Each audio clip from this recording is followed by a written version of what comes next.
Welcome back to Reading Reddit, the channel where we, you guessed it, read Reddit. If you're enjoying the content, don't forget to hit that subscribe button. We post videos every day, so hit the notification bell so you never miss out. My appointment was cancelled for being 5 minutes late. I guess I have to reschedule. This happened about 4 years ago when I got a summer job at my university. The job was working for professors that I had worked with before, and they asked me last minute to teach a summer workshop to 9th and 10th graders. So with less than 2 weeks before camp starts, I have a bunch of paperwork to do first, including clearances that say I can work with kids. One of these is an official FBI check for which they need my fingerprints.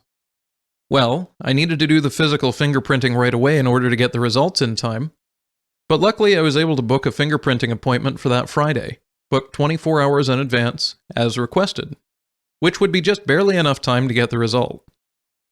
That Friday I catch the subway to campus and it's atrociously slow. I'll admit I should have planned for this. The subway here is always behind. Anyway, I end up slightly late getting to campus, so I literally run to the police station and enter the front door at exactly 5 minutes after my appointment time. I know this because as I stepped through the door, I felt my phone buzz with what turned out to be a "your appointment has been cancelled" email. I speak to the security/cop behind the bulletproof glass inside, and I learn that my appointment was cancelled after he checks my confirmation number. Apparently they are automatically cancelled if you're not checked in within 5 minutes. Obviously this is outrageous, but I'm usually a patient guy. I ask if I can book a new appointment. That's no good since it would have to be Monday or later.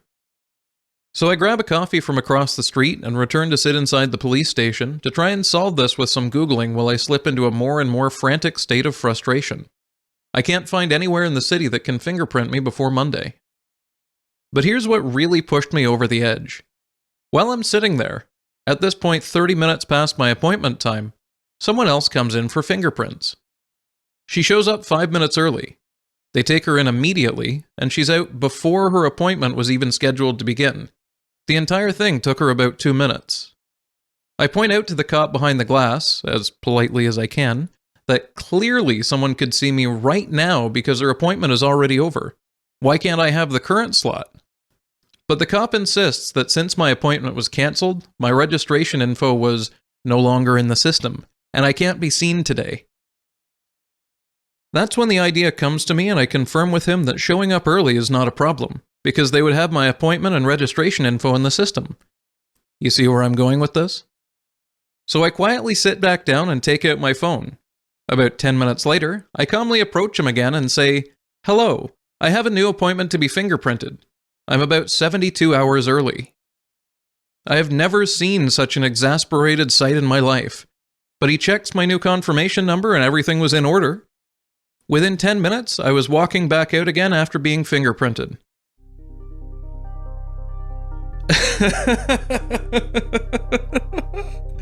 I could see myself doing something exactly like that. That isn't even malicious compliance, that's just gaming the system and using common sense. I mean, they really didn't have to make them put the information back into the system, they definitely still had it logged in their system from the cancelled appointment. But they tried to be dicks, and they got out-dicked by a dick. Fantastic. Police officer attempted to intimidate my patient, loses fight to physics. I'm a paramedic. A few months ago, we're coming back from a routine patient transfer, when at an intersection about 4 blocks from the base, I notice a woman sitting on the side of the road, with her arms wrapped around herself and her head down. I nudge my partner who's driving, and we flip on the lights and see her head come up real fast, and she looks terrified. I get out and she relaxes when she sees the ambulance. After I approach, I noticed bruising on her wrists and other similar signs of domestic abuse. She seems hesitant to get up off the curb and into the ambulance, so I decide that I would at least pull the cot out of the back and give her something a little more comfortable than concrete to sit on. Now, a few important details. All the cots in my service are striker-powered cots. You've almost certainly seen these before. They're bright yellow with black handles and side panels. These cots have a motor and battery built in to allow us to raise and lower the cot at the touch of a button, instead of throwing our backs out having to physically lift the cot up after loading someone. They're usually paired with an automatic loading system built into the ambulance that lifts the cot up to the right height to be pushed inside, and also secures the cot when loaded. There's a little red tab at the end of the track, just inside the doors, that you press down to free the cot and allow it to slide out. When you press this tab, it simply releases the cot and the loading carriage it's connected to, and it's up to you to keep it under control until it reaches the unloaded position and locks into place again.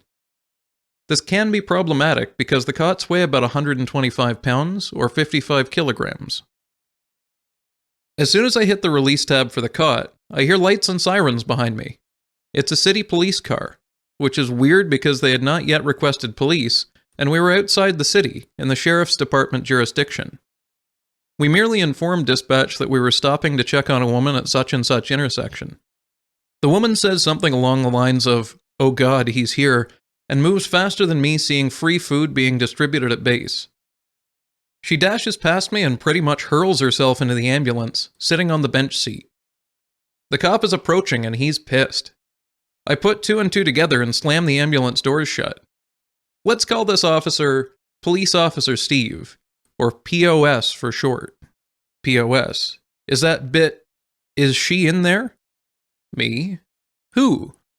POS. You know damn well who I am talking about. Me. You mean my patient? I'm afraid I haven't gotten a name yet. POS.